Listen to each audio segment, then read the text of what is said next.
Please remain standing for a moment of silence.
It's come.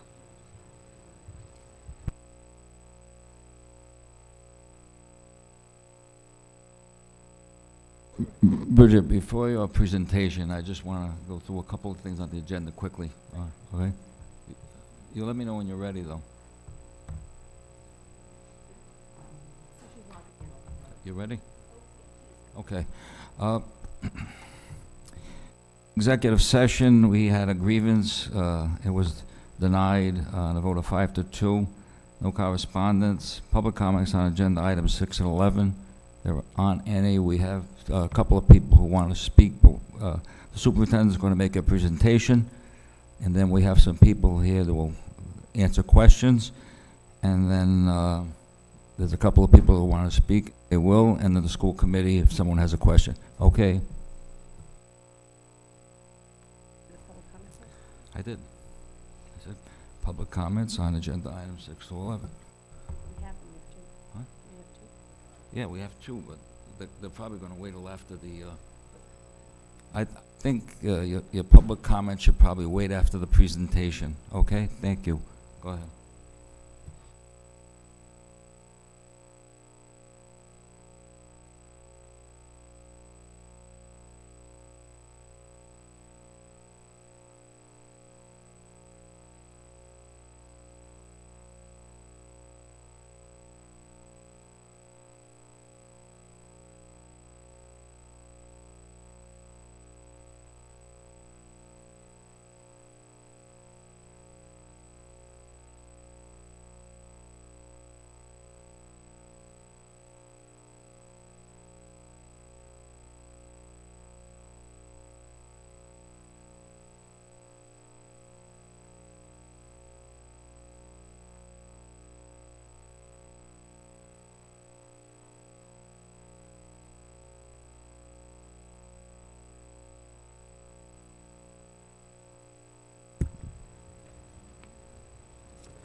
Okay, so good evening, everybody.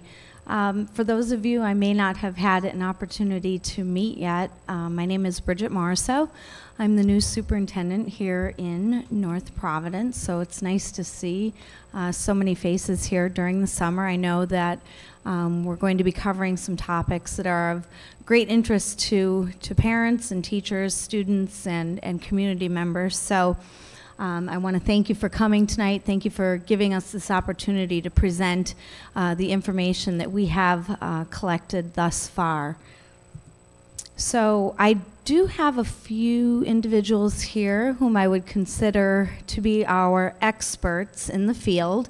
And I'm going to ask that they please come forward so that when and if questions are asked that the experts are definitely better equipped to answer than myself, they can be front and center and ready to answer any questions you may have.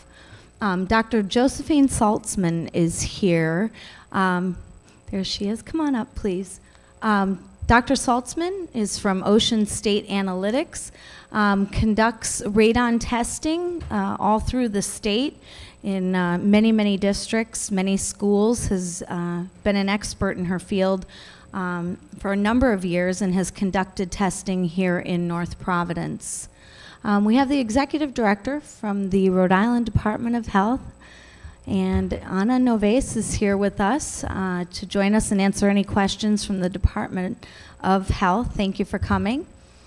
And I believe Dr. Joe De Silva from the Rhode Island Department of Education.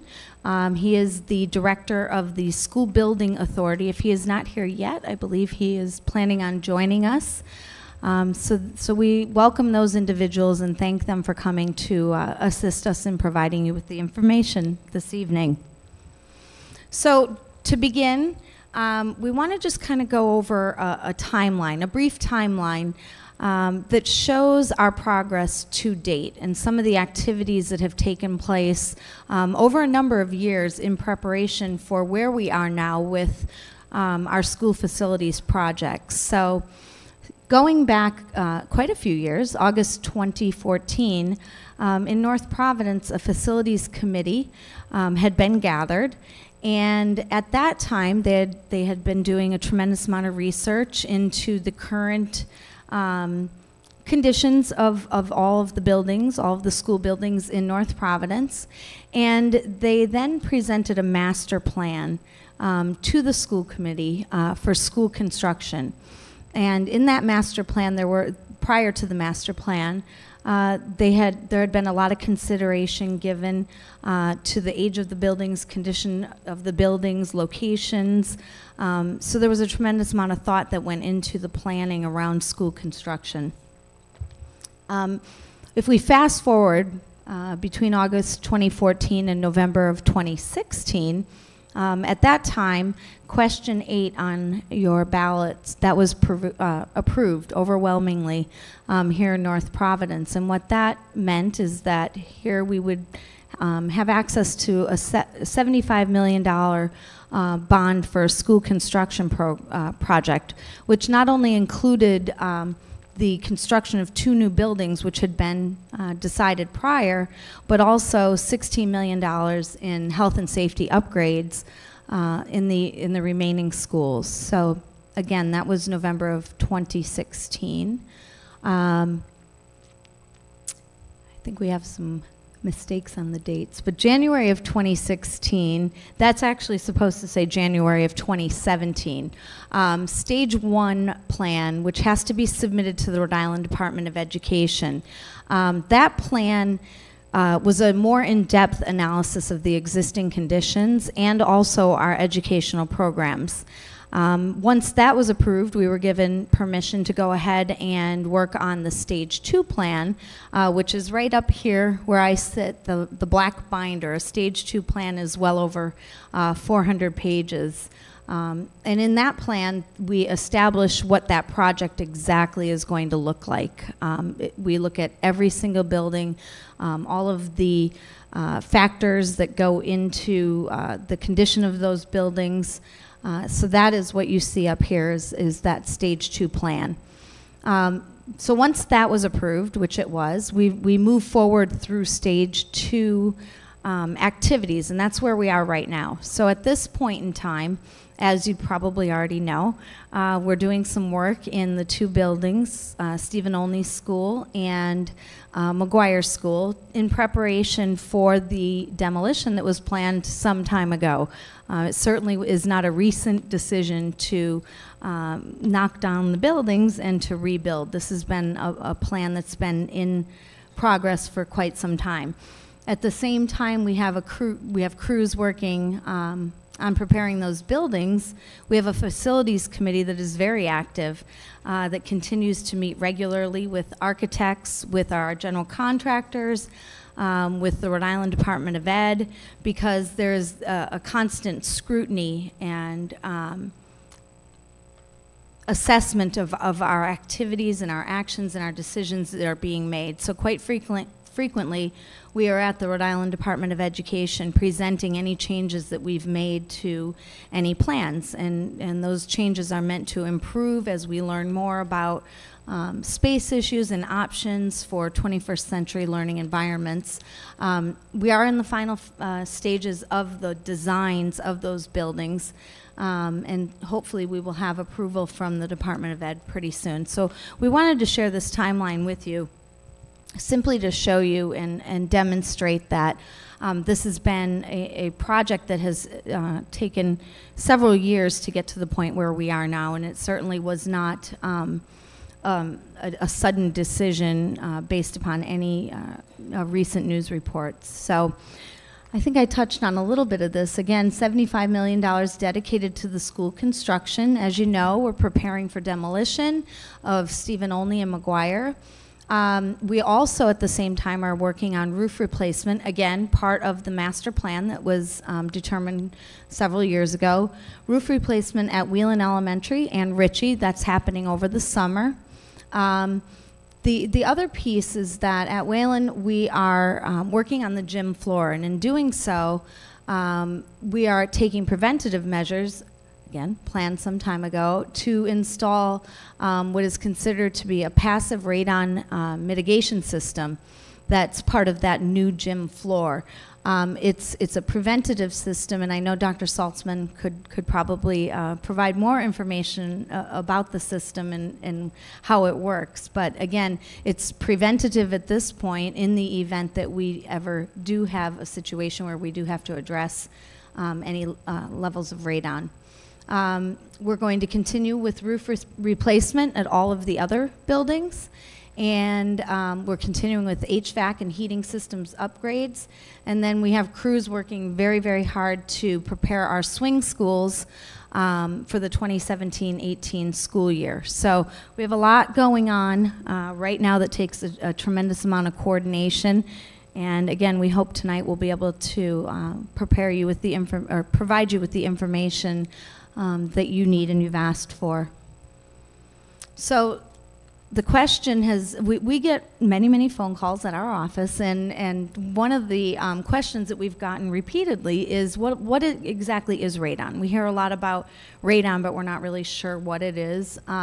So it's tasteless and it's odorless, and it's a gas that is found in soil, and then through cracks, whether it's in your home foundation, a school foundation, any building foundation, it can enter the structure through those cracks. And I'm certainly not the expert, so I'm going to defer to Dr. Saltzman. And I did ask her to please correct me. If I start to go in the wrong direction, please correct me. But a building can almost act like a vacuum and draw that in. So that preventative system that I mentioned at Wheelan would prevent the radon from entering any of the buildings. And then we are required to test all public schools, parochial schools and whatnot every 3 years once a baseline is determined. There is a difference from everything I've learned about radon testing. There's a big difference between the short-term and the long-term testing. There's been some confusion and some information out there that some of the testing that was done, some school employees were told, don't worry about it, you can open your windows, you don't need to worry, you can, business as usual.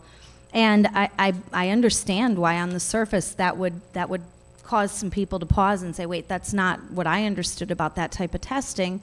So I've been educated about that. That would be that long-term testing that takes place over a period of several months, where we're asked to conduct business as usual and to have typical ventilation and opening of the windows, closing of the windows, doors, and so on and so forth. So that's how those testing procedures do vary. So this chart gives you a little bit of information. It's a summary of the required radon testing. So I had mentioned that every 3 years, once a baseline is determined, schools are required to do follow-up, short-term testing. So going back to 1996 and conducted by Ocean State Analytics, and this is right after the radon regulations were passed. That's where we established the baseline. And then continuing from that point, Ocean State Analytics continued to conduct our testing. There was a period of time between 2003 and 2015 where our testing agency changed. And those results from that testing are on file at the Department of Health. And then we're getting closer to where we are now, 2015, 2016. Dr. Saltzman and Ocean State Analytics returned to North Providence to conduct our testing. And this is where, in the short-term testing that was conducted, there were 2 classrooms at Wayland and 1 classroom at the high school that had slightly elevated numbers. And I am going to turn it over to Dr. Saltzman to discuss what exactly that means about slightly elevated. So, Dr. Saltzman, would you mind coming up? Thank you, please. Thank you. Oh, I'm short. In 1991 and 1992, North Providence was one of the trial school departments that the health department used to determine how they were going to do the testing. And I did get those results way back. Before I did the testing in 96. We did some testing in 96, and then we did some other testing in 97. And in between, in 97, we had some same rooms in Wayland that was elevated, and I did long-term follow-up testing, and they came out fine. And after that, the testing was done by another company, and then I was hired again in the end of our testing period, which is October 1st to March 31st. And when North Providence called me, it was actually too late to do the testing, so I postponed it till the March of 2016. So the 2 classrooms in Wayland, I remembered from my old days. I tested them again, and they came out slightly elevated. They were 6.1 picocuries per liter, and the other one was 5.4 picocuries per liter. And I consider those slightly elevated because, having done long-term follow-up testing since 94, 95, those classrooms had come out 0.8 one time and 3.1, and I see that in all the schools, because one of the reasons is because we can open the windows. You can if you want. I usually tell the teachers to forget it's even there and do whatever they would normally do, but most of the teachers actually get annoyed with me when I'm doing the 48-hour testing with the 12th hour prior of closed building condition, because they have to do it with the building windows closed on all levels, not just the rooms that we are actually testing, because they like to ventilate the classroom because of germs. Nothing to do with radon. They like to air it out when they go to lunch, and that happens in all the school systems. So at that time, I felt that I had a personal medical problem, so I couldn't get into Wayland. So I postponed it till September. That we did the testing in the middle of March. You have so many months to do the follow-up, but because it was the summer and the shortest amount that I could have done, it was 120 days, which I usually don't like doing that because you only catch one season. But it was summer, so we couldn't do it anyway. So it would have been September, October of of the next school year when I ended up having surgery. So I didn't do the follow-up testing because I knew that those numbers would come out okay. I didn't guess. I've been doing this for 24 years. That is, and I've done those rooms before.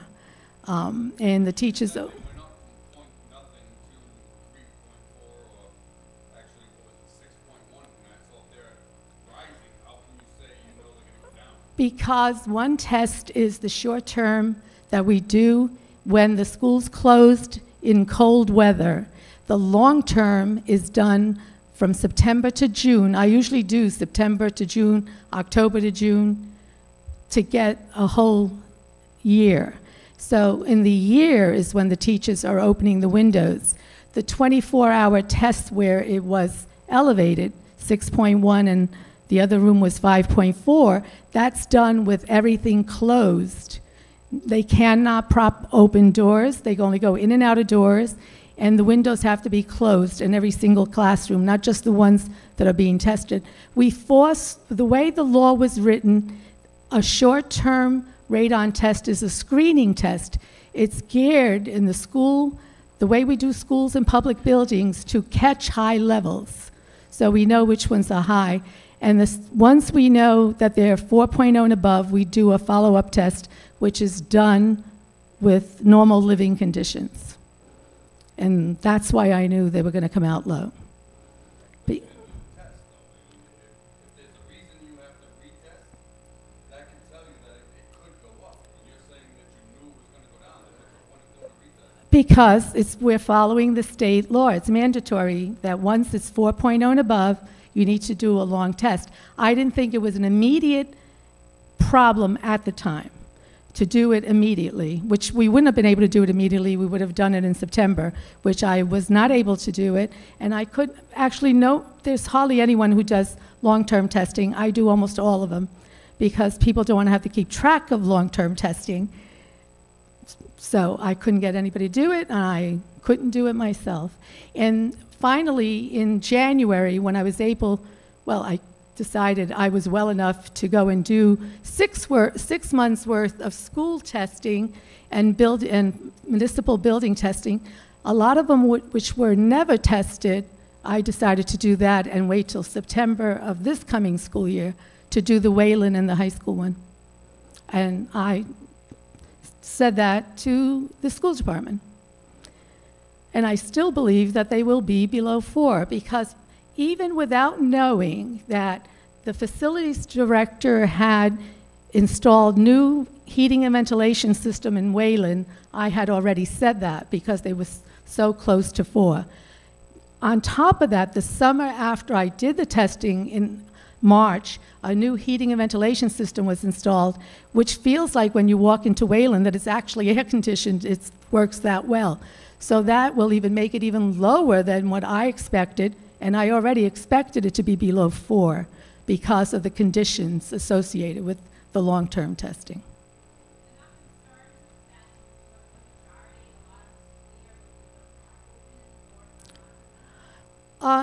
From what I understand, I do about 80% of the schools, and I have the teachers telling me all the time, they air out the classrooms in the winter because they want to do it because people have flu symptoms and colds, so the windows are open.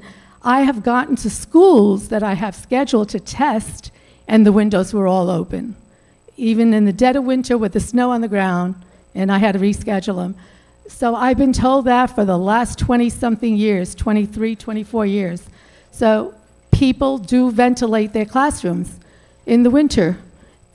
And at that level, I don't think I've gone any school that was at that level that came, excuse me, that came out elevated on a long-term test.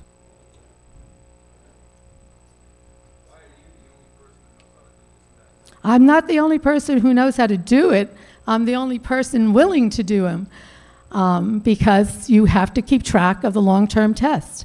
A lot of times they disappear. Kids throw them out. And I couldn't find anybody to do long-term testing when this happened. I actually have to say I was the first one licensed in the state, but I am not the only one licensed in the state. I just do a lot of the schools and daycares and public buildings. Thank you. She's going to be here all night, so after Bridget finishes her presentation, anyone that has any questions, so no problem, okay? Thank you. Okay, thank you very much. Okay, so I had mentioned stage 1 and stage 2, the different reports that we have been required to complete through the Rhode Island Department of Ed. There was additional environmental testing when you submit these reports that was also required of us in these reports. So we completed some asbestos reports and radon reports. I also want to note that we will be posting this presentation on our district website, and any words that you see underlined, those are hyperlinks to the different regulations at the state sites, Department of Health, Rhode Island Department of Education, our various reports. So you will be able to access all of those reports where you see the hyperlinks. So getting back to the radon, Dr. Saltzman did not complete the stage 1 and stage 2 additional required environmental testing as part of the stage 2 reports. That radon testing was completed by the Radon Testing Corporation of America, a gentleman named Martin Casey.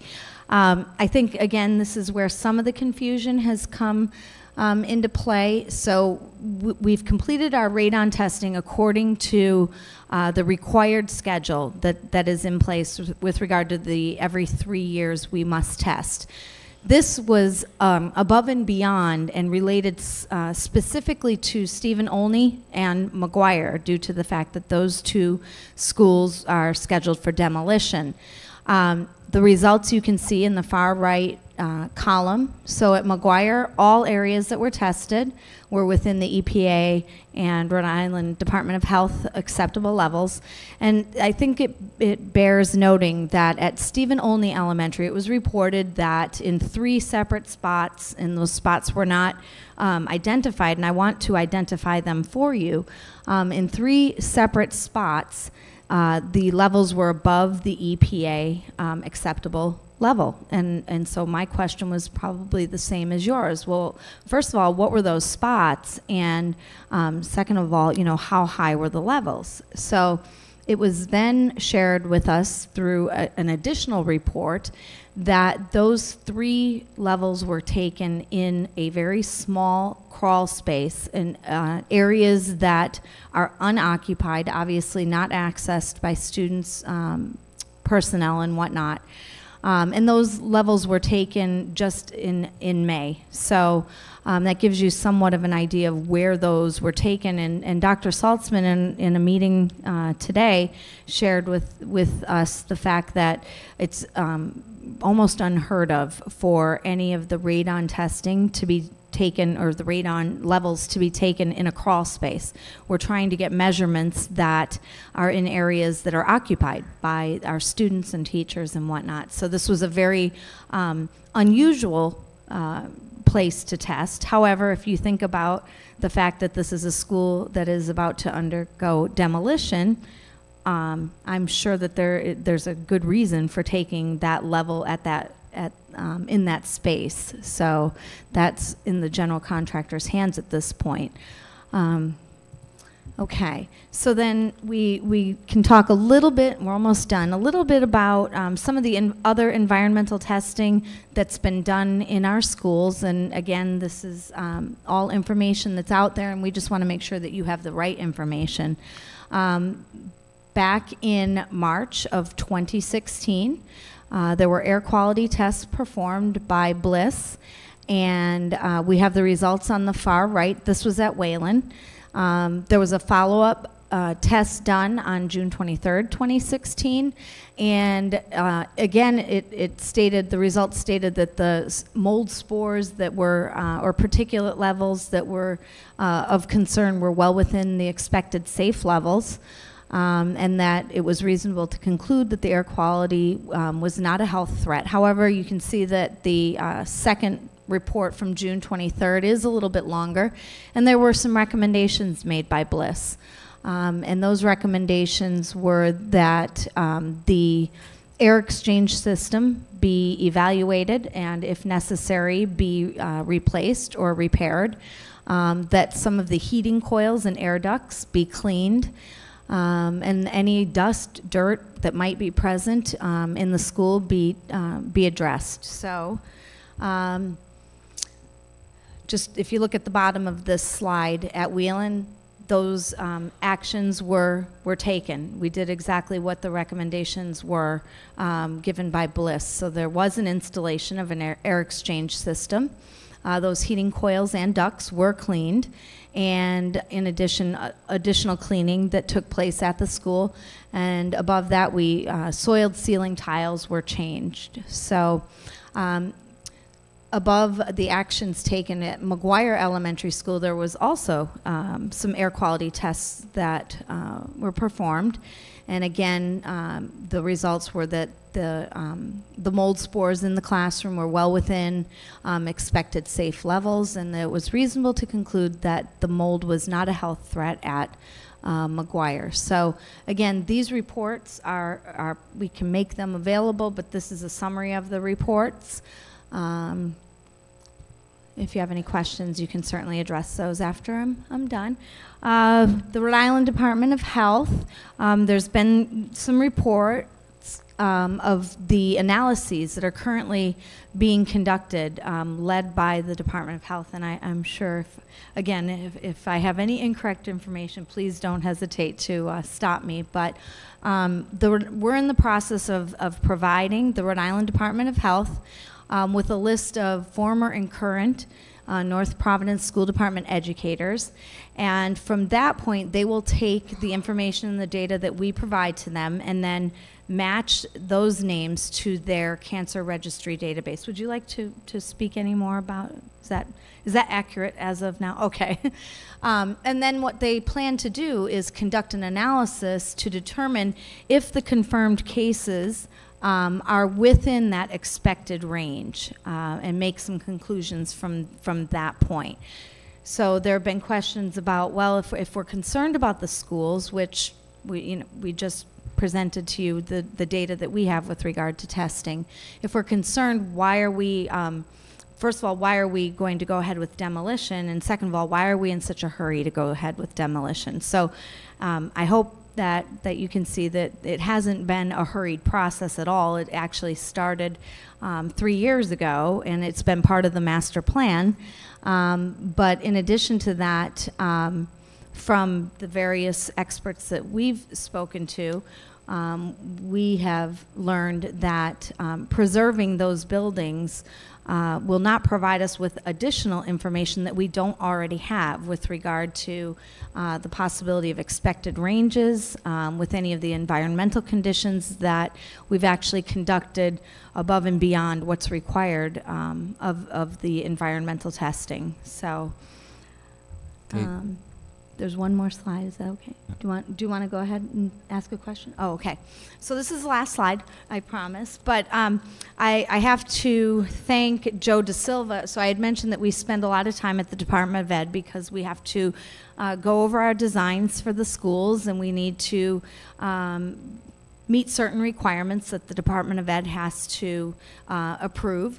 So when our last trip there, Mr. DeSilva, Dr. DeSilva, had asked about how things were going with our project, and he had mentioned that he suggested the EPA Tools for Schools Action Kit program. And so we said, we'll certainly, look into it. He said, well, we're here to support you. It's a phenomenal tool to not to be reactive, but rather to be proactive and really get stakeholders on board and create teams, not only a district team, but school level, individual school level teams.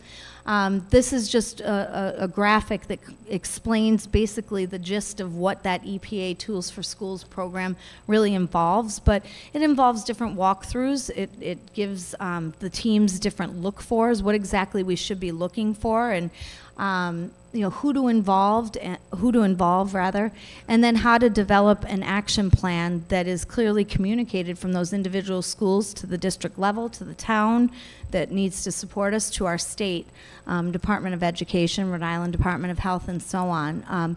Very comprehensive program, and so we plan to, I think the school committee is in support of this, that we plan to move forward with that indoor air quality program.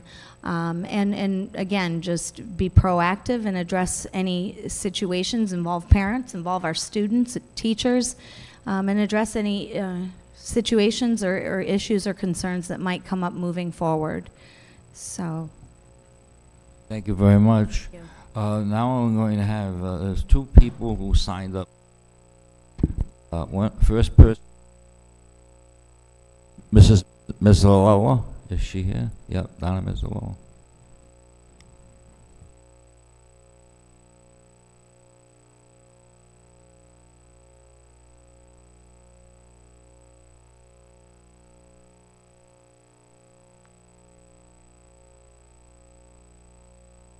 Could you just say your name and address, please?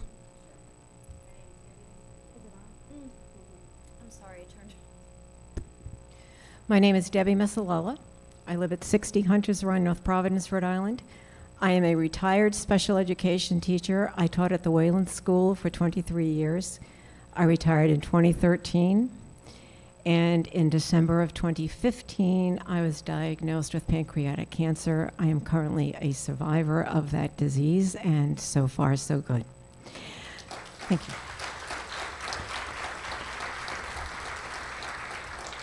Thank you. I am here to address some comments that I read that were made by our school committee that were of a concern to me, as is this general problem. But more specifically, the comment was that if the school committee was not brought up to speed with this, that if we as teachers that had met with the media, if we did not come and let them know, how would they know about the cancer concerns that are here and present in our schools? And obviously, given the presentation we just had, one would assume that you folks would have known about this because it has been ongoing as was presented through the years. In addition, for those teachers that past and present that have been diagnosed, you are aware of their diagnoses.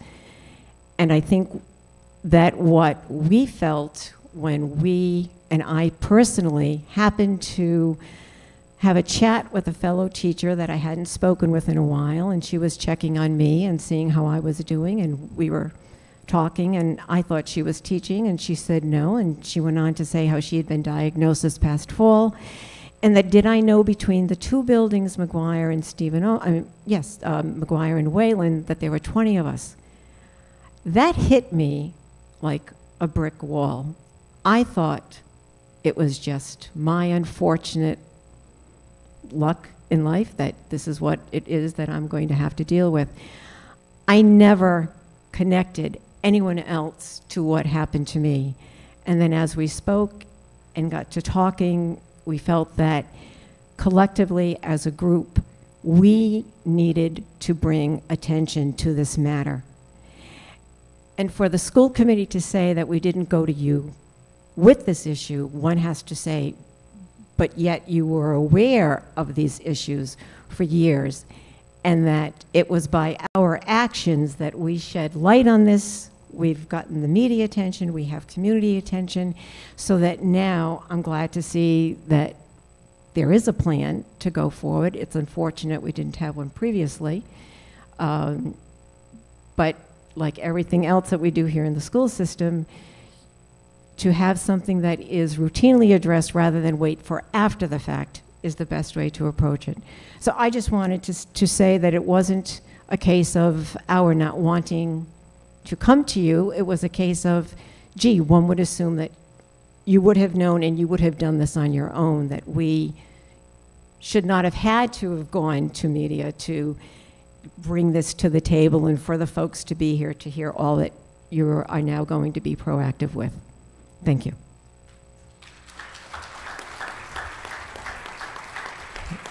Thank you very much, and I'm glad you're doing well. Superintendent? She wanted to... No, that's okay. Sure, okay. Let's see. We got Bob Clayton.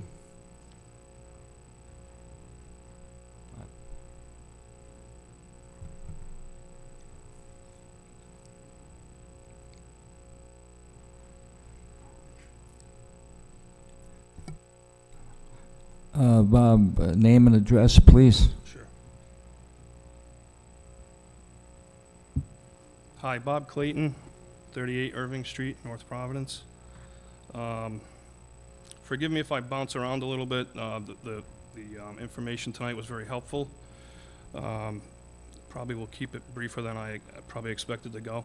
I don't want to speak on behalf of all parents, but I know that there's a lot of parents out there that will echo a few things that I do say here tonight. They might not come up front and speak about it, but we have spoken about it.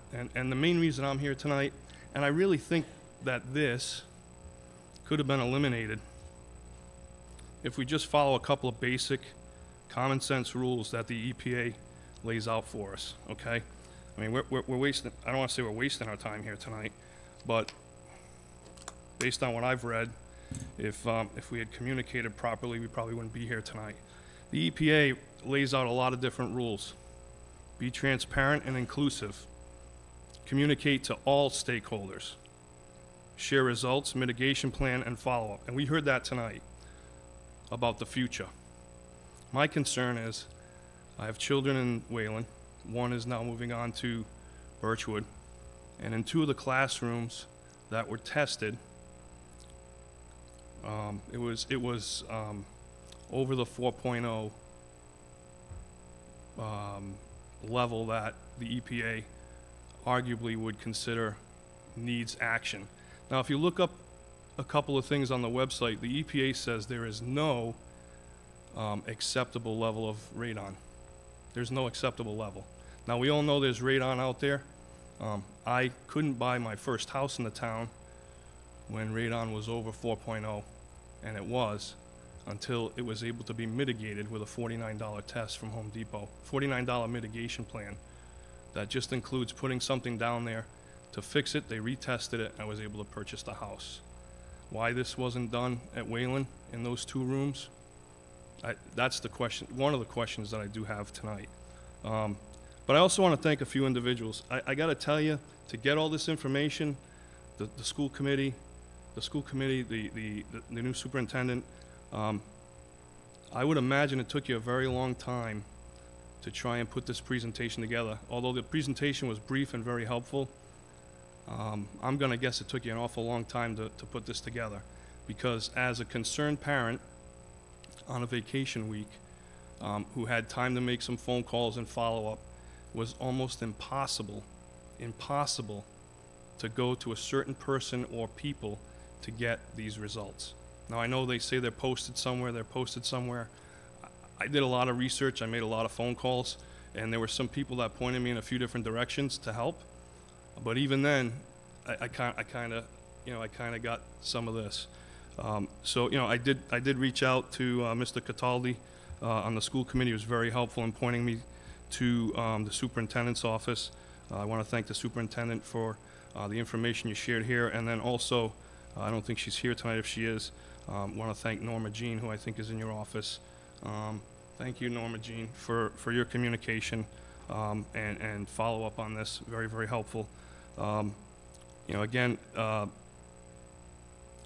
I also want to thank Barbara Moran. I don't know if Barbara Moran is here from the hi, Barbara. Thank you for getting back to me. But I had to make about 15 phone calls. And out of the 15 phone calls, I got the testing that was done in 2016 at Wayland, at Birchwood, all the towns, all the schools in the town, and I got the results for the radon that was back. How did I find out about the results? Channel 10 News. That's how I found out. Maybe there was another route to go, but I don't recall anyone reaching out to the parents of Wayland to say, hey, you've got radon in your son's class and it's over 4.0. Now, whose fault is that? I don't know. I don't know. But I got to tell you, when my son has a bagel for lunch, instead of a cheeseburger, it's all over the damn news. Okay? And we wasted a lot of energy on that article. Okay? And come to find out, the real issue there was no system in place in the school to hand out lunches. Big waste of time, in my opinion. Yet, Radon in my son's school, I find out from Channel 10. Okay? To me, that's troubling. But, you know, again, so I just want to go through a couple of facts that I looked up. I'm trying not to be sarcastic, so if I get sarcastic, I apologize. That's how I compensate for being nervous. Radon fact sheet. You know, and I'm sure you're all aware of this because you spent a lot of time in the last couple of weeks on it, but I think it's for those in the back of the room or the middle of the room that don't know about it. The U.S. Environmental Protection Agency, the EPA, and the Surgeon General's office have estimated that as many as 20,000 lung cancer deaths are caused each year by radon.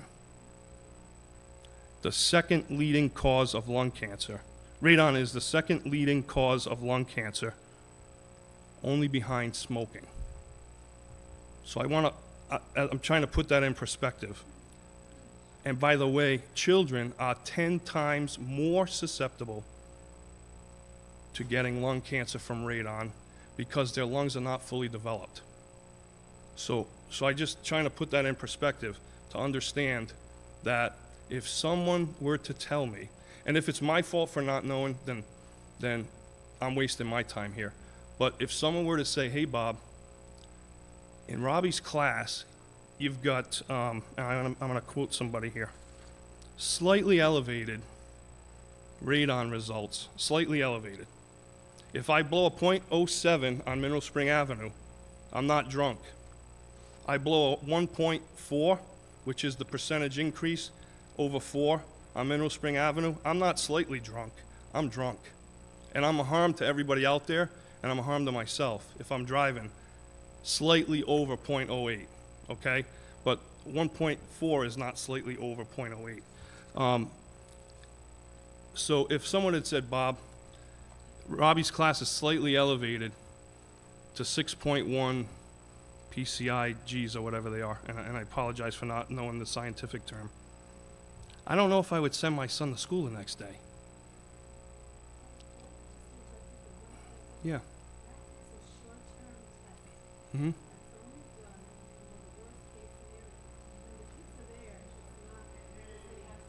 Okay.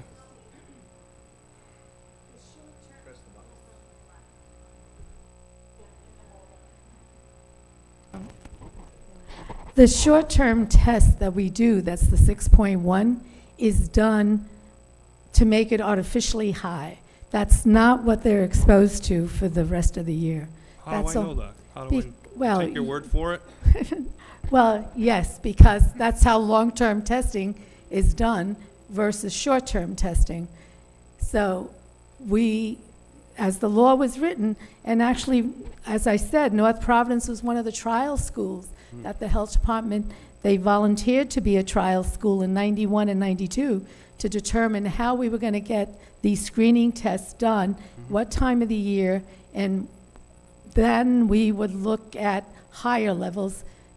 And we really, there were, out of the 400 classrooms, close to 400 classrooms in North Providence, those were the only 3 that came out elevated. So in 2016, the testing that was done, I don't know how many classrooms were done, but in Wayland, it was about 4, maybe 6. I have the results in front of me, but it was about 6, of which 6, you yeah. classified 2 as slightly elevated. Yes, but that's because we do 10% retesting every 3 years, and 10% of the classrooms were done. I picked those 2 classrooms because I had done follow-up testing there in 97 and 2000, November 2002 through June of 2003, and they had come out 3.1 and 0.8. So, so you are confident, sounds like based on your comments today, that you know what the results will be short and long term. because it would be below 4. You know Yes. that for a fact, right? Yes, because not on that was before I even knew that there's a new heating and ventilation, an air exchanger, which is one of the things that people use. Recently, new heat and air exchange. No, when that the was testing done- was done, it it was was- not. When the testing was done, there was not a new heat system and exchange No. system in there. No. So I should let you finish, Yes. but I'm a little. There yes, I'll let you wasn't a finish. heating, the air exchanger was put in that summer after I did the testing. Mm-hmm. But having a radon of 6.1 and 5.4 on a long-term test, which is what the kids are exposed to, and the teachers, it would be below 4. And if it's 4.0 and above, and if it's 3.9, the school department still wouldn't have to do anything. And it would be below 4. Only from all the schools that I've done, those levels so close to 4 always come out below 4. Never above 4. Always. I've never Means had one that came never. out above at those levels. So what is the test? What is it today at Wayland? Probably much lower because it's summer. But you knew. I thought you knew. You Well, said. it is. you It's said- summer. It's You first said you of all. knew. So. Yeah, I do. So. It's summer. What is it today? It's summer. Slightly- It's probably not even a 2. Excuse me. I'm trying to. It's summer, which is at least 3 times lower than when we do it in the testing cycle. So it would be probably not even a 2. Well, it Right. would Well, be that's fair. less than, it's a third, divide 6 by that, and it's going to be, Okay. it's So- going to be low. May I finish what I was saying? Yeah. If I may. So the EPA goes on to say an elementary school student, because we're talking now short and long-term testing. To me, it gets fuzzy when we do that, but I understand. An elementary school student that spends 8 hours a day and 180 days per year in a classroom with 4 PCI level of radon will receive nearly 10 times as much radiation as the Nuclear Regulatory Commission allows at the edge of a nuclear power plant. That's from the EPA. You're puzzled, but you know all of the levels and the danger. But yet, this is right on the EPA website, okay? So what's troubling to me is that slightly elevated at 6.1 long-term and you said long-term. Slightly elevated short-term with no communication to the parents about short-term potential danger, okay, is troubling. Because if you had said, hey, Bob, we're doing short-term testing, and the results are slightly over the 4.0, although I would argue 8.1 here and 6.1 and 5.8 are not slightly over, okay? I would argue that, but that's just math. I was not very good at math, but again, I draw the correlation between blowing a .08 and blowing a 1.4. I go to jail for one, and it costs me a lot of money short term. But if I blow a short term .07, nothing happens to me. I get to go on my way. Excuse me, So- Mr. Clayton? Yes, sir. The superintendent just wants to make a comment. Sure. Just 1 second. I just want to make the comment that it wouldn't be Dr. Saltzman's responsibility to reach out and inform parents that, you know, I'm conducting testing or these are the results of the tests. And I have to say that I had the same question that you did. At what point, you know, are we supposed to be informing parents? In my experiences in other districts, there wasn't a protocol that I knew of where we would inform parents or the community or even the school committee. It was such a routine activity that we would conduct the radon testing. We were informed of the results. Our facilities department knew exactly what they needed to do. There are regulations around whether or not you have to mitigate, do long-term testing. But it certainly wouldn't be up to the testing agency or the individual who's conducting the testing. So I will take responsibility on behalf of the school department for any communication that needs to go out to parents or the school committee, certainly moving forward.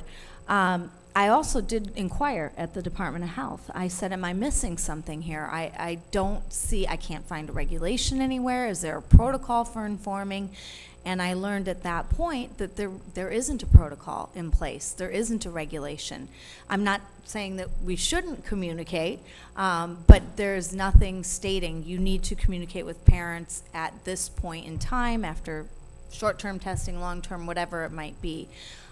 So I think that this EPA Tools for Schools will certainly support us in being better at communicating and being better, being more transparent moving forward. So I think that we'll have a solution to that. But you know, I had the same questions that you do, but it's certainly not up to the testing agency to communicate any of that.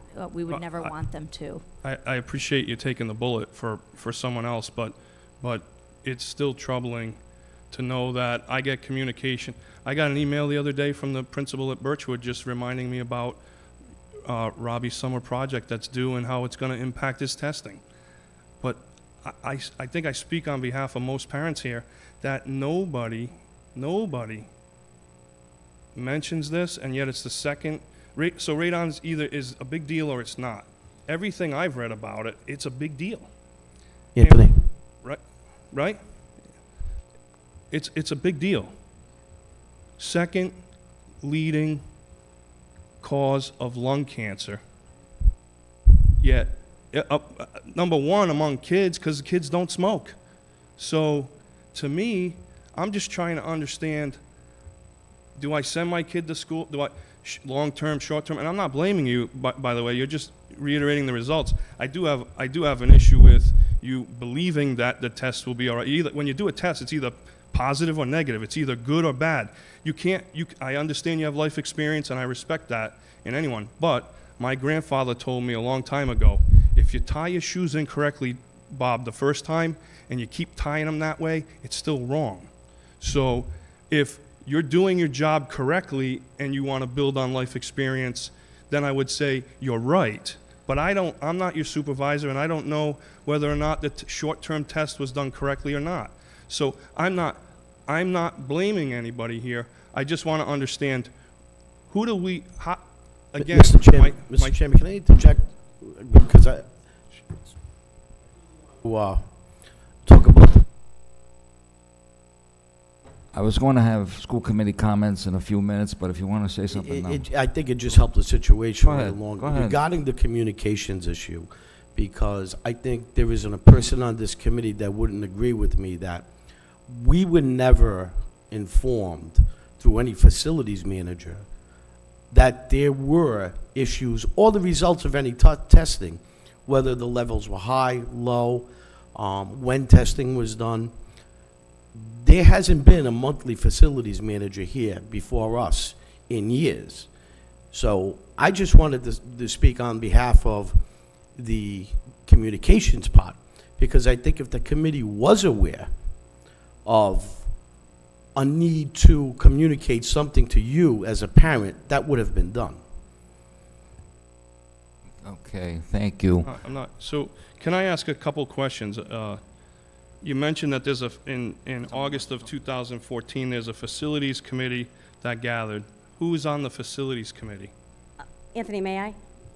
Who's on the facilities? Yes, committee? There's actually two different kind of committees. Facilities committee was the committee put together around the new building project. Mm-hmm. So, Mr. Clayton, like you, I am a parent, taxpayer, and an educator who, like Superintendent Morisseau, had lots of questions. And I concur with Mr. Cataldi. But my question was, how should I have known? When should I have known? What's the procedure? And I went through document after document. I think very similar documents probably that you went through to try to find out where was this missing piece that me as an educator couldn't even find very easily. I have kids at the high school. I have kids at Stephen Only. My nieces at Stephen Only, Birchwood, family, friends at Wayland, Merrillville, all of the schools. So, and I take health and safety very seriously. But I wanted to know, something's missing. Where is the communication? As a parent, I didn't get anything as a parent. When should I have known? When do you tell people? And no one can answer that question, which I find upsetting. I have to say, Mr. De Silva from the Department of Ed is probably been the most helpful to say, hey, listen, this is a good plan moving forward. And I agree with all of you. I mean, moving forward. The only thing that gave me some peace of mind was listening to some of the experts explain a little bit better in detail that the safe sort of levels. And I felt better, but I don't feel better because there's still not a plan. So I think Superintendent Morisseau, Mr. De Silva, it's presented tonight, the IAQ program, where you'll have teachers and district staff, community, parents on this committee, so it becomes, there is a building committee with the facilities manager who, for the town, would be updating us, and then based on this IAQ program, and I think that's the direction. The facilities committee was based on the referendum and the building project plan. But I agree with you. The state doesn't do an exceptional job of trying to figure out what the communication plan should look like.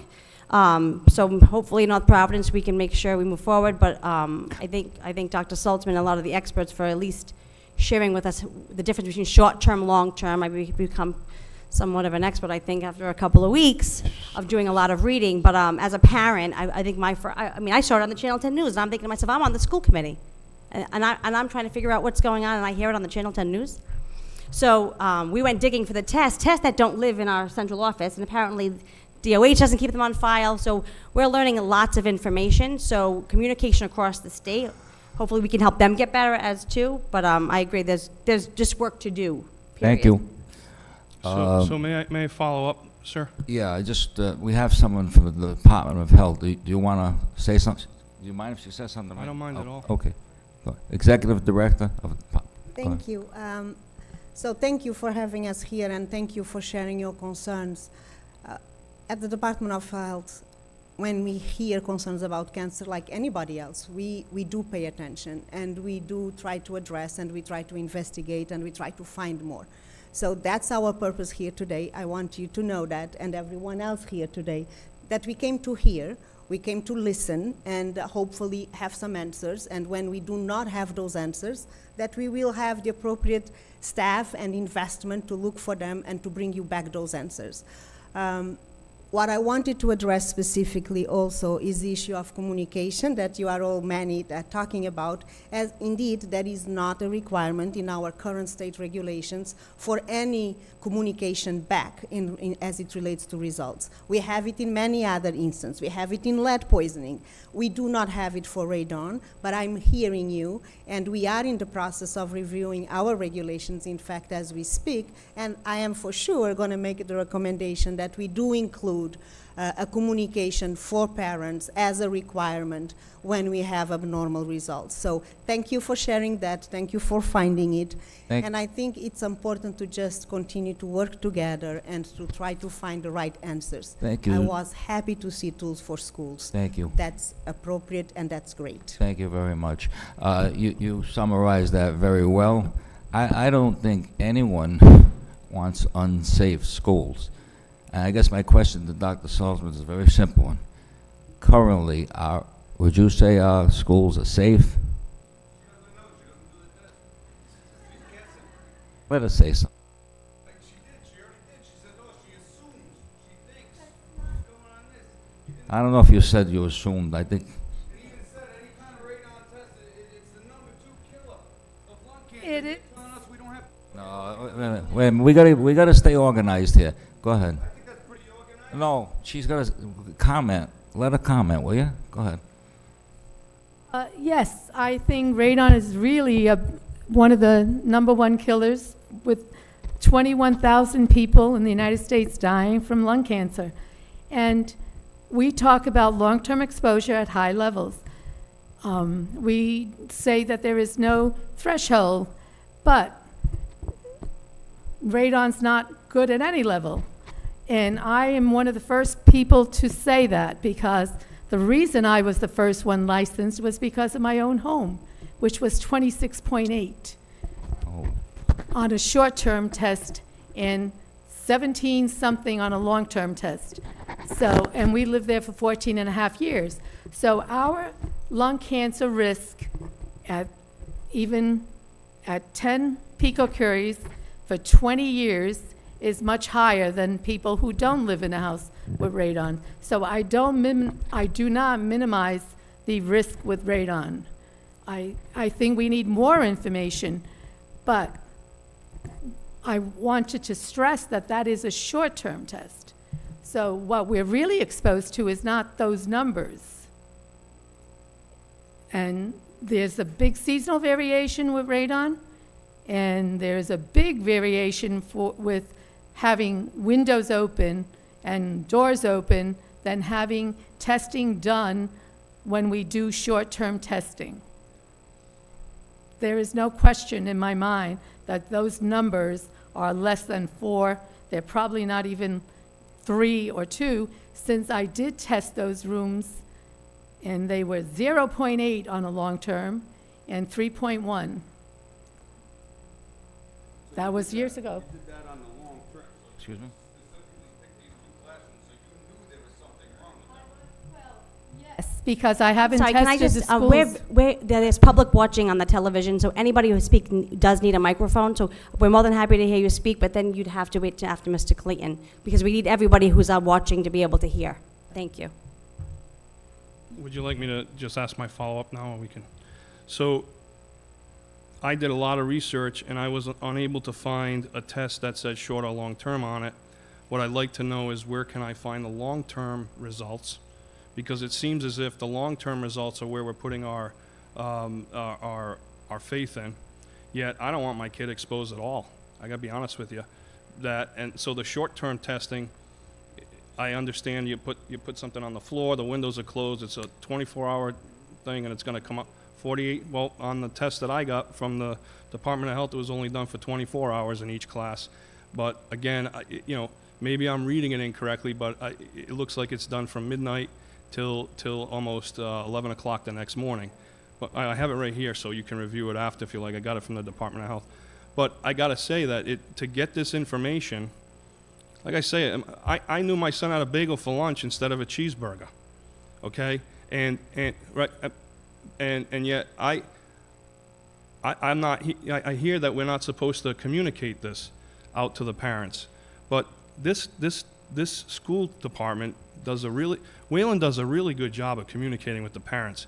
The parents at that school and the teachers and the principal, we have a lot of great communication that goes on to help our kids grow and learn. And this seems like something that probably should be a priority and wasn't. So I appreciate that you're here to hear this and we fix it going forward. But a comment that I think we need to all agree that no level of radon is acceptable, is what the EPA says. So I don't know how long our kids were exposed to a short-term amount of time, but if the windows are closed and the doors are closed and we take a short-term test and it's 5.1 and 6.1, the next day it goes away if we open the windows. So the day after when we close the windows and my son's in reading with the windows closed because it's cold outside, it goes back up. So again, there seems to be a lot of fuzziness here. But I also want to just go back and follow up on one other thing that was mentioned. You said that we're concerned with safe levels. There's no safe levels here. No safe levels. So I get it. Going forward, I get it.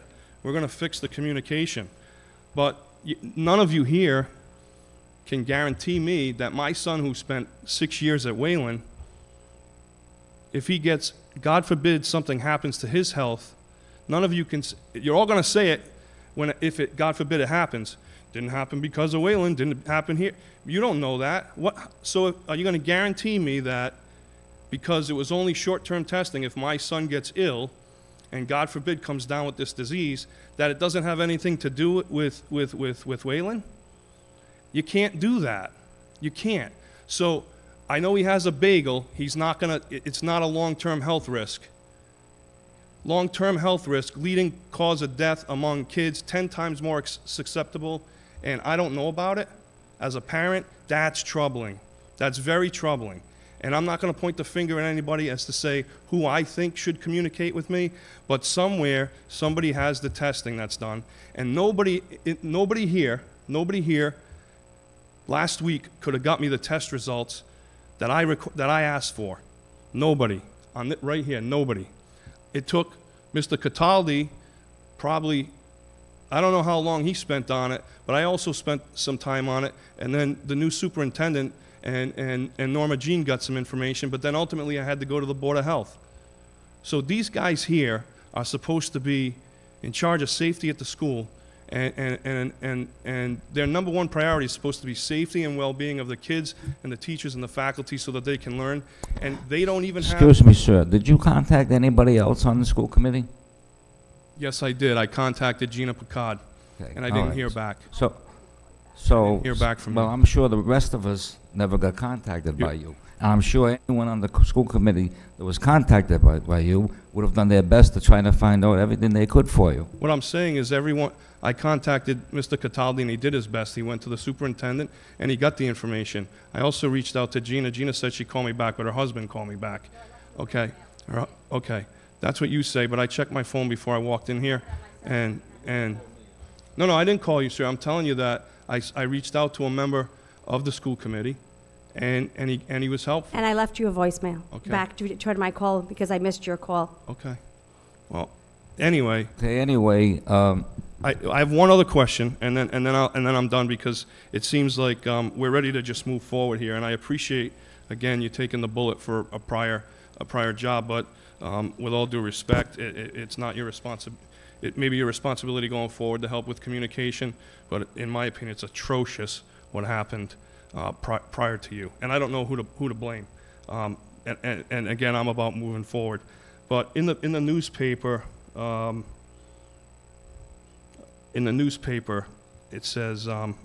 Marciano, those schools are safe, and they will be safe. We're doing everything we're supposed to do, and we're right on it. I'm glad you brought that up, sir. May I ask- Wait a may I minute. ask I'm you- glad you brought that up. May I speak? I have a question. Well, you brought it up. You mentioned my name. But I didn't ask the question. Go ahead and ask it.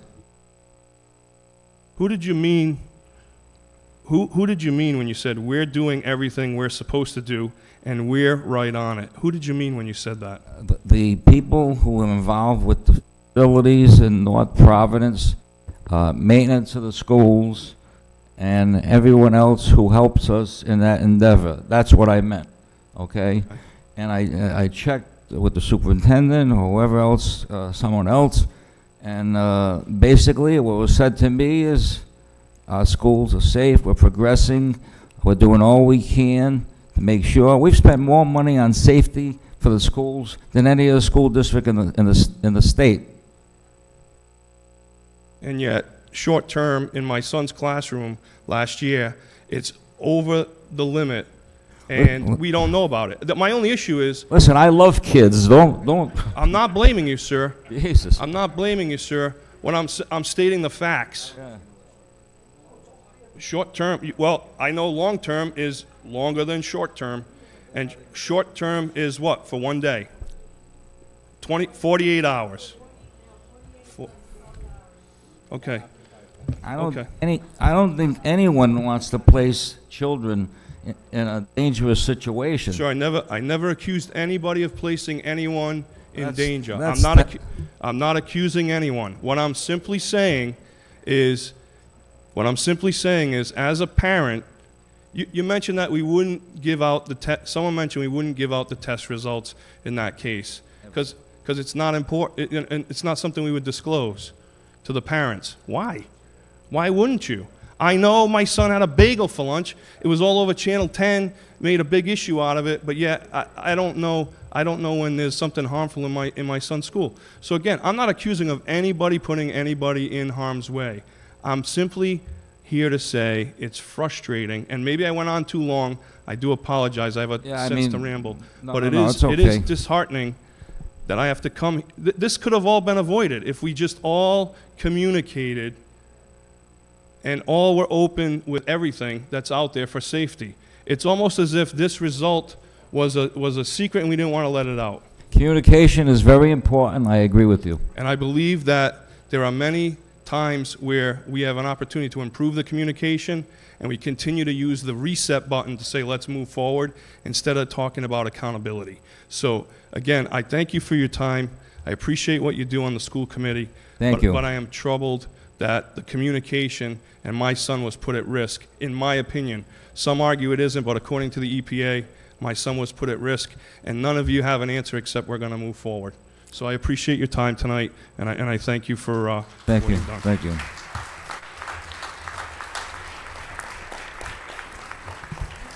You want to comment? You want to say anything? Wait a minute. You want to say more than what he said? Well, wait a minute. Wait a minute. Wait a minute. Wait a minute. Wait a minute. Okay. Yeah. No. No, I thought you said quite a bit. We are. I didn't communicate to any of the parents. All right, you, okay. I don't.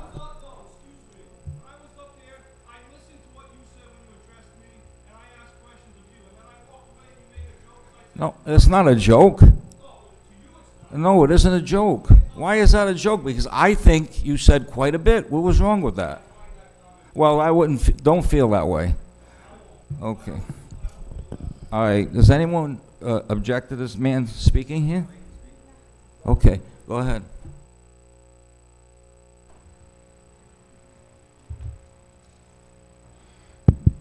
All right, I just want to know. Please give your name, with your please. test. Please, your name and address, please. Dave Bergeron, I live on Villa Ave in North Providence. And you have, you said you had the test and you got the test results. So who did you give the test results to? Because according to these people, nobody got the test results and nobody knew what was going on. So who did you give your test results to? And what do they do with them? Obviously nothing, because none of these people knew what was going on.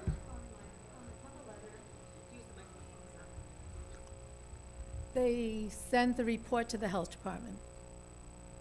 And that got what done? Because, again, they all didn't know. They're all finding out through Channel 10, just like we are. So we're paying you to do this test and find out and say you're trying to keep our kids safe, but then when we find out that there's an elevated level, like we just found out that no level is good, and you're telling me you find it out and then it just gets swept under the rug. Superintendent wants to Excuse me, Mr. comment. Bergeron. Mr. Bergeron. So this, again, is not Dr. Saltzman's responsibility. She conducts the... No, but I understand that, but that's why I wanted to find out who she sent it to. So she would conduct the testing, send the reports to the school department, and the school department is responsible, from my understanding, of forwarding those results to the Department of Health. So the school department had the results and didn't tell anybody in Wayland.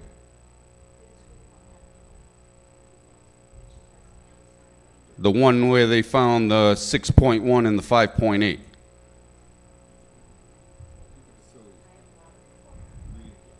Right, you guys didn't get it, so you guys can't be held accountable. Well, if sir, you guys didn't know the right, school was there, and then... Protocol, so, Mr. Bergeron, I've been in 2 different districts now, besides North Providence, and the results are not something that would typically be shared with the school committee. They're not. It's a routine testing that has to be completed on a schedule. And the State Department of Health monitors whether or not we're completing it on schedule, on time. And we have a consultant from Ocean State Analytics who comes in, who's licensed, who's a chemist a PhD chemist who is an expert in radon, who we are fortunate enough to have to come in and conduct our testing. And she conducts testing in other districts, all the districts that I've ever been in. How she's conducted the fortunate testing. are we of her conducting that testing if that testing isn't getting into the results of that testing isn't getting into the hands of the people who need it? Moving forward, it will be based on the program that we're going to implement tonight. This won't ever happen again. Right, which is good, but it looks like we're locking the barn door after the horse has just been stolen. I mean, and then we're sitting here, as you had said, how we're spending so much money to get all our kids safe and everything, and yet, from what Bob had just said, it would have been a simple fix. So if she did the testing and found out that the levels were in those 2 rooms were 6.1 and 5.8, and if it's coming in through cracks, so all they have to do is reseal the floor.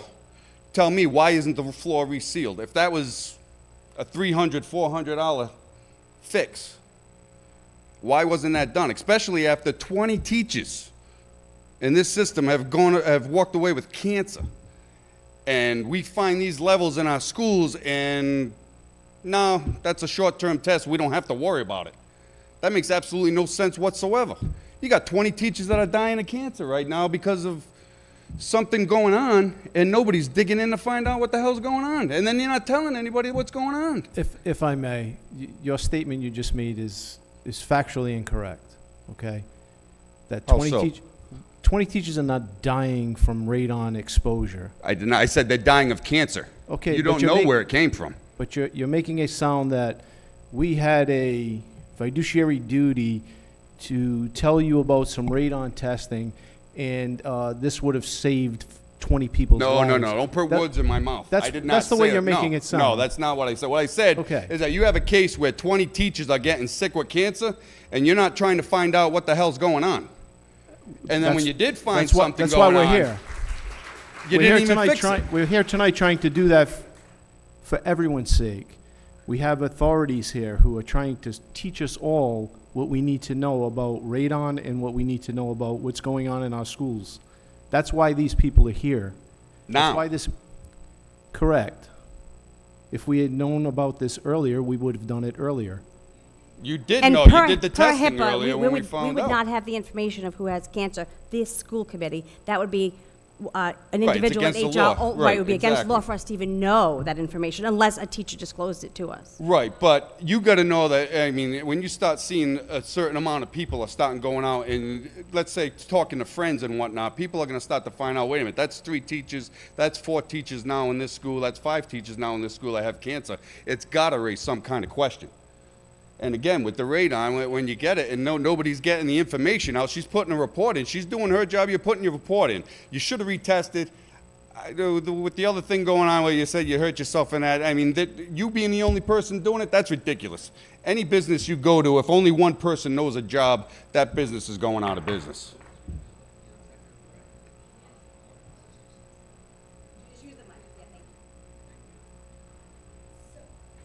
Okay. So I want to address the concern because I hear you. Cancer is common. There are so many cancers. As we heard here tonight, that is one of the leading causes of that. Today, 2017, you have 63,800 people living with cancer in Rhode Island. So it's hard, and it's so many different kinds of cancer. The etiology of the cancers are different, the risk factors are different, the environmental exposures are different. So it's very hard to pinpoint and say, this is what caused that cancer, and all of those cancers are different. So when we looked at it and we were informed and we heard the concerns, as the school heard the concerns, we are going to be looking at it. That doesn't mean that we're going to necessarily say and connect all of those. I can tell you by personal experience. A few years ago, 10 years ago, at the health department, we had the same situation that you are having here right now. We had what we called a cluster. I was one of those individuals. And we looked at it and we investigated because all of a sudden, a group of women in the same floor were having cancer diagnosis. So we did what we proposed to do here. We looked at those names. We matched against our registry. We matched all of the employees to see, is that an abnormal number or is that just a freaky coincidence? And we did an environmental investigation, the same kind of testing that we're doing, but they were not connected at all. They had no connection. Were we scared? Absolutely. So I understand that you are scared. But give the time. Let folks do what they need to do. That's what we're just trying. Yeah, I'm not saying that they are That's what folks connected. are trying to do. And I think, if I can finish, all of the processes that communication, we cannot even say failed on a sense that that was not the requirement. Should it be done? Is it better to be informing? Absolutely. We all want to know more. And we can fix it through regulation, and we can fix it without regulation because you see the commitment from the school to try to do better. I think the Tools for Schools, it's an awesome program where your voice will be heard. We manage that program at the health department, and we will provide the school with the technical assistance that it's needed. We will provide you, parents, with the assistance that you need for those walkthroughs, for the prioritization of what needs to be fixed, for the information and how to communicate those priorities to the school superintendent, to the city authorities. We will work with you, community, parents, school teachers, school committee. That's our job. That's part of what we need to do to resolve it. And we will look at those numbers. When we look at the names, when we get the names, if we get the names, it's not just 20 people. We will need the names of the other schools so we can see, is that an abnormal high number or is just normal? Because, again, 63,800 people living with cancer today. Thank So you. I understand Thank you that. very much. I just want to make one comment. I think everybody's family, because cancer is so prevalent, is always touched by cancer. Three very close people to me, my mother, my father, and my brother, all died of cancer. One colon, one ovarian, and the other lung. So I'm very sensitive to this, believe me, okay? And I think communication will be better, even though there's no protocol, communication will be better, okay? Which is great, and I'm glad that it is going to go forward. Thank you. But the only thing I was worried about is just, like we said, how it would be such a simple fix for those two classrooms. I'm not sure why we're waiting on a second test if all you got to do is a $300 fix on the floor. I mean, that's just maybe I'm misunderstanding exactly what's got to be done, but from the way he was saying, you know, if it's just coming up through the cracks, if you can secure the floor, Yeah. then you don't got to worry about what your radon levels are because they'll be non-existent. Right. We're gonna, I just want to make one more Okay. comment. The fix isn't sealing the floor. The fix is different than that. Sealing the floor doesn't really fix it. You have to do sub-slab depressurization systems where they actually take the radon gas from underneath the slab, discharge it over the roof line. They're actually already doing that on the gym in Wayland. And if the long-term test comes out 4.0 and above, that will be done in Wayland. There's no question about that. But if it's a 3.9, they won't do it. Well, the EPA action level is 4.0. It is not mandatory below 4.0 to put in a system. All right, but I think I speak for every parent in here. If it's 3.9, I'll pay the extra taxes to save my kid. Right, exactly, which is awesome, and thank you for that. we're gonna do everything we can to make everything right. That's all we're asking, because, Thank you know, like I said, it's our kids, and Of course, I'll do anything for our kids. absolutely. Thank you. Thank you. All the schools have to get tested.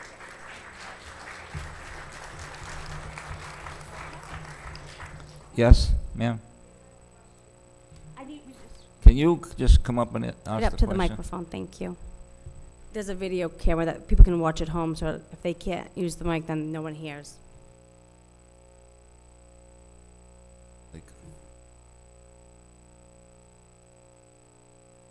My name is Betsy Riley on Carol Ann Circle. I have two kids who are former students of North Providence, and if the Department of Health is doing some kind of workup, should they widen their scope by contacting former students? Maybe 30 and 40-year-olds who may come down with cancer could be, included in your report. So how would you do that? So for us to conduct a thorough investigation, once we look at the initial cases and then we compare and match with our cancer registry, indeed, for us to have a full-blown investigation, we will need all of that information, the name of the teachers, the name of the staff that worked at the school, the name of the students that attended the school.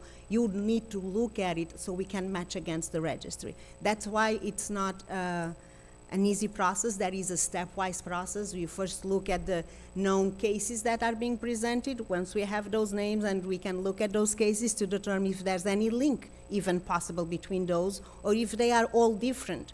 Is one breast cancer here and something else different and the lung cancer? So we do that one phase. Then you do the second phase of matching and comparing with the registry. And then you do, if need be, the third phase where you look at environmental investigations and so forth. So, but yes, we will So you will expand. contact former That would students be at some expanded point? to include Okay. former students, And you'll- if that's the determination that we're going to go with that phase. How does that happen? How does the contact take place for former students? Need to work with the school. We don't have The that database. information. We will need to work with the schools and that information. And you'll be doing just individual cancers, not just all soft tissue cancers or something like that? There is, you look at all of the cancers and trying to see if there's a comparison and a link or not. But if you really want a more in-depth response, that my 30,000 feet response, I can ask one of our, either Dr. John Fulton from the Cancer Registry to just briefly explain how we usually do these investigations. Would you mind? Dr. John Fulton, he is our retired, in fact, Cancer Register Director. Okay. And has done many of these investigations. What's his name? Okay, sir, would you just please state your name and, thank you. My name is John Fulton. I'm faculty member, Brown School of Public Health. Recently retired from the health department, 30 years with the Rhode Island Cancer Registry and our cancer programs. I think Anna actually described what we do very well. We have cancer as a reportable disease in Rhode Island. So we have, every time there's a cancer diagnosis, it is reported to the Rhode Island Department of Health. Unfortunately, we don't know where people, live, work, and play. Okay, we know where they live. We know where they live when they're diagnosed with cancer. We don't know that somebody went to a particular school, before, after, so on and so forth. But if we can get a list, we can, with some identifying information, we match it, right? We match it against the registry. We would look at all cases. In other words, you give us a list of 300 names or something like that of students or teachers or whatever. That would be matched against the entire cancer registry. We'd look at all cases of cancer. We would, when we do that, we then have cases of cancer associated with a particular place, particular workplace, for example, for teachers, so on and so forth, or in the case of a student, a place that they had lived for gone to school for some period of time. We can compare the rates, so what proportion of those people are getting cancer? We can compare it to the state as a whole, okay? And we can compare it to your town. We can compare it to your county. If something looks high, we look into it. What does that mean? Well, we assess the biological plausibility, right?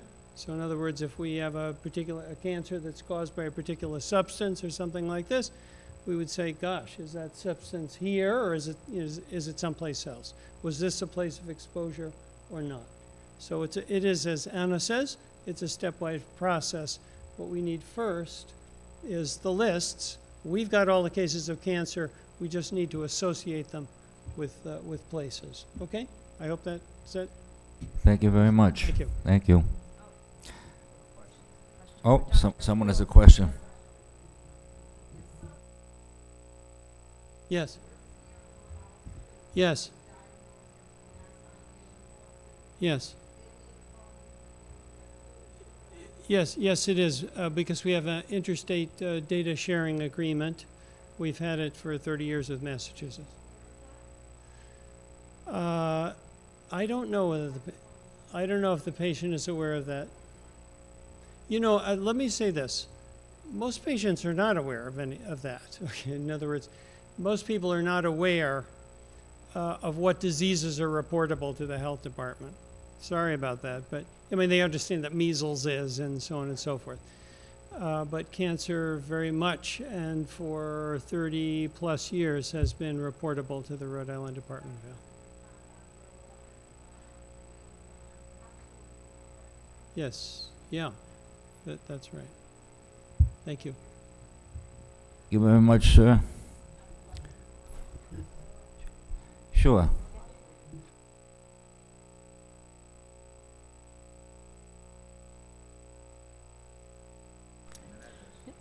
My name is Jessica Azarian. I live on Morgan Avenue, the same street as Greystone Elementary. My daughter is a child at Greystone Elementary, so I do have a couple of questions.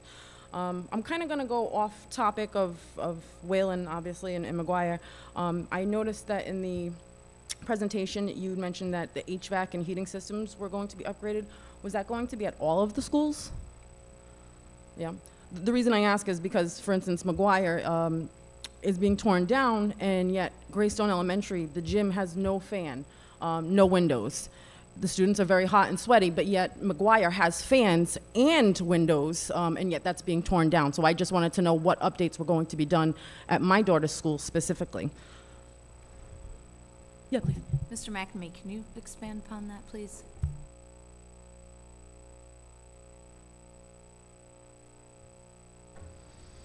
I believe that all the air exchange at all the schools are going to be looked into. For example, we're replacing the roof now at Ritchie Middle School. All the fans on the roof, all the air exchanges are looked at, and we're going to be redoing the roof at Greystone as well. So we're going to take a look at that. Now the gym area we'll take a look at, because if there's no fans, we'll make sure that we can get one in there as part of this process. But all the air exchange at all the schools is going to be looked at. Okay. Something else that I had wanted to ask is, well, actually, I wanted to mention at Greystone Elementary in classroom 9, Miss Bentley's class, there was a pipe in that classroom. I said it was lead. I was told there are no lead pipes in the classroom. I spoke with Jean earlier. Hello. I did send you that picture. I don't know if you got it. But my daughter's classroom, excuse me, her classroom several years ago, has a pipe in it that has insulation that is showing, and it's exposed.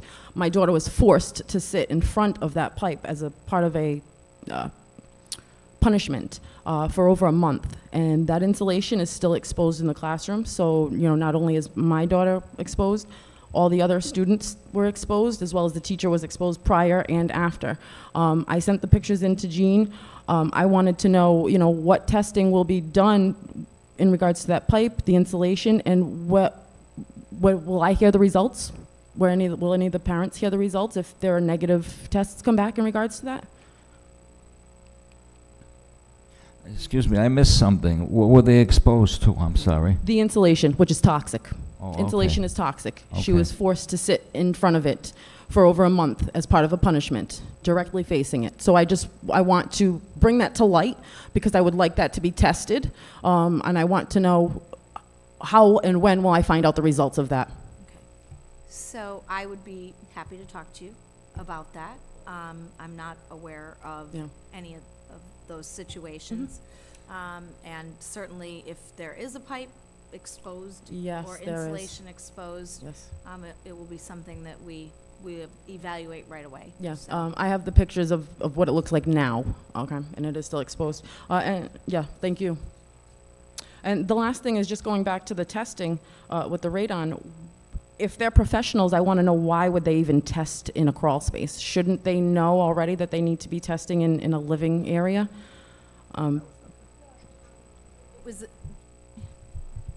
So the testing that was done in that crawl space was conducted as part of working with our contractor, who is Gilbane, around our school construction, demolition, so on and so forth, which is separate and apart from our routine required testing by the state. So perhaps, again, something around, you know, the fact that we are going to be going into demolition phase. I can't explain. I'm not part of that you know, testing process, but I have to assume that must be the reason why, or it's at least a plausible reason why the testing was done in the crawl space. So we can certainly explore that a little bit more, but I think the important part to take away is that those numbers were derived from a crawl space and Yeah. not occupied Yeah, areas. no, absolutely. Thank you. I understand. All right. And that's pretty much it. I just wanted to make sure that the HVAC and the heating systems pretty much were going to be upgraded in all the schools, basically. Thank you for your time. I'd just Thank like you. to say one thing. Wait 1 second. Right here. I want to say this to any parent. If your child is forced to sit in front of anything, it should be reported immediately to the superintendent or call a school committee member. I spoke with the principal, and unfortunately, she You go higher than that. She stands by her teachers. I was outraged. I did meet with the teacher because the teacher did not inform me that she was I'm going to just do making this this to a my public, child. universal. My Please child's- don't right, but don't my ever take child's- that. My child told me this, and when I got to the classroom, because I asked to meet with the teacher, I then found out that my child was sitting right in front of this pipe, facing the pipe, while everybody else in the classroom was facing the class. Excuse me, did you talk to the principal of the school? After that, yes. So I sat down with the both of them. And like I said, she stood by her teacher and just said that, it won't happen again. And, that it was because two kids, my daughter and another child, were a little wild. And the other child who got to sit on the other side of the room didn't face that, didn't have to face that pipe.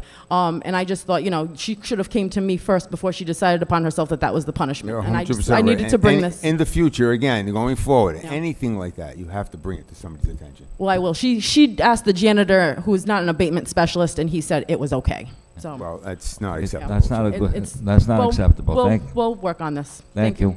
Thank you very much for your time. Yes, sir.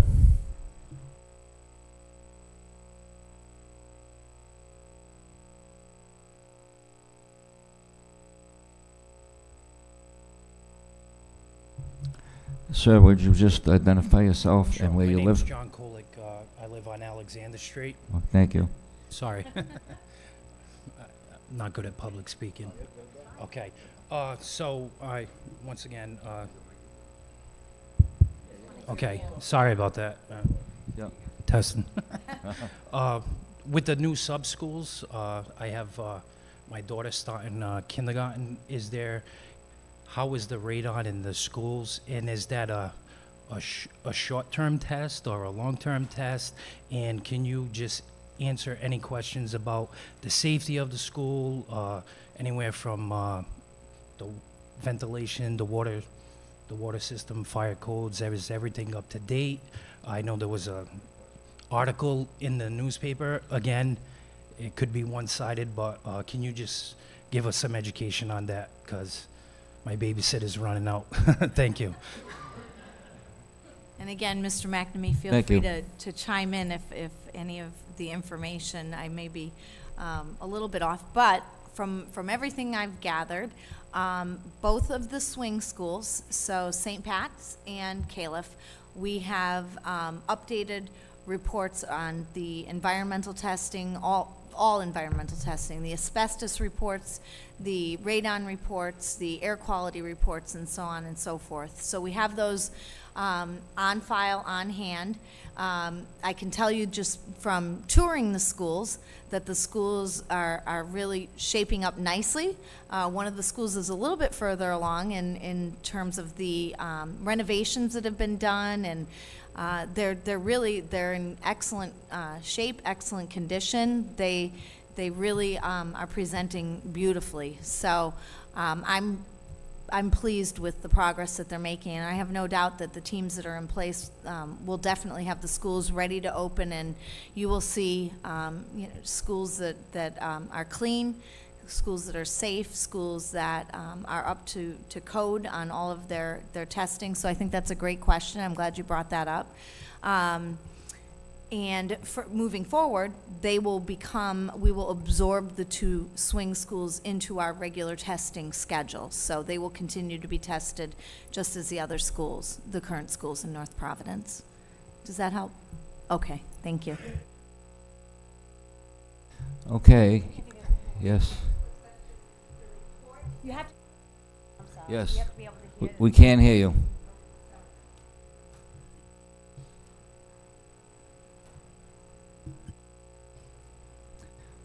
I know who you are, but please identify yourself.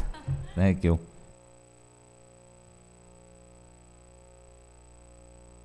To be lower. Okay. Okay, Mary Lou Weiss. I'm a retired educator, 22 years at McGuire and Stephen Oley, and a 5-year breast cancer survivor. Thank you. My question is, the slideshow that was presented, I think Dr. Morrisseau mentioned that the test results would be available.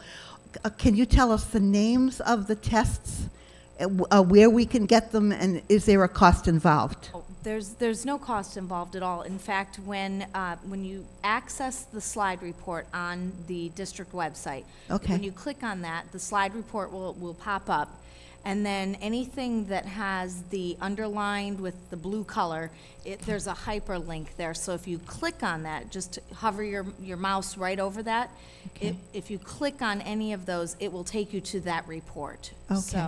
So it's radon and asbestos testing? Yes. Okay. Yep. And I also have hyperlinks to the Department of Health radon regulations, the Department of Health asbestos regulations, EPA. So we tried to put all of the information into the PowerPoint through hyperlinks. Okay, thank you. Thank you. Could I have? You want to say something? No, she did. Oh, I'm sorry. Your name and where you live, please? My name is Julie O'Connell, and I live on Swan Street. My daughter goes to Centerdale School, so I was just wondering if the schools that weren't sort of directly impacted by the news stories or being demolished, if those schools are undergoing the same sort of air quality and asbestos testing as the other schools? Yes. Okay. And the only other thing I was wondering, in terms of, you know, if for any reason it's found that there is a cancer cluster and the schools have been demolished and we haven't found anything environmental, what happens then? I was just curious about how that's figured out. And I also just want to say thank you. This has been really helpful to sort of understand what's going on. I appreciate it. Thank you. So I think... Thank you very much. So to try to address two things I wanted to say. One, I wanted to introduce you to Dr. Alice Klein. She's a pediatrician and she works with the department. And so if there was any specific children's health in general related questions, she will be able to address that. We also had Dr. Thomas, which is an oncologist and the director for the Center for a Cancer Center at Memorial, but he left. He left? He needed to leave, so he's not here anymore. So forget about that one. But as it relates to the environmental health question, so when we do if you think about, and that's what Dr. Fulton was referring to, when we look at a cancer cluster, cancer is a long evolving disease. And so the fact that you are diagnosed with cancer today doesn't mean necessarily that when we do not know exactly when it happened. We do not know if it was the place where we worked. We do not know if it was the place where you lived. You may have changed works. You may have changed residence and places where you lived. You may have been exposed to things in a vacation that you take in some other place, or it may have nothing to do with the environment. So I know that there were lots of questions about what's going to happen because the schools are being demolished and then we don't have the results. So whatever we collected so far from those schools, we have that. And so, and if there was looking at all of the testing and all of the cases and the descriptions, because that's what's in the cancer registry, we'll be able to say if there will be what kind of cause or not cause specifically, we cannot pinpoint that, but have a better understanding of what will be the risk factors and the etiology of those cancers. Okay, thank you very much. On behalf of the North Providence School Committee, I would like to thank Dr. Josephine Salzman tonight, the Ocean State Analyst, Anna Novus, Executive Director of the Department of Health, and I certainly would like to thank all the parents, some elected officials, and everyone that showed up tonight. I hope you learned something from this or got something from it. The goal was to provide information that we have and hopefully some questions were answered, and the goal, of course, will be communication. That's the name of the game, communication. So thank you very, very much for coming this evening.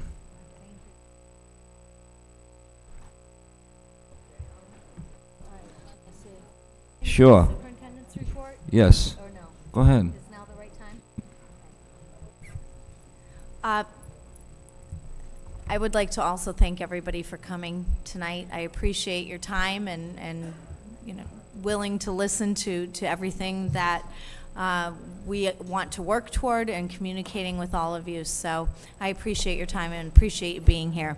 I would like to welcome our new assistant superintendent, Louise Seitzinger. Happy to have her here, and we welcome her to our team. Thrilled to have. I've known Louise for over 20 years as an educator, and she's a fine educator, and I'm thrilled to have her on our team, and I know you'll all enjoy working with her as well. School committee will be in recess for about 5 minutes.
Bridget.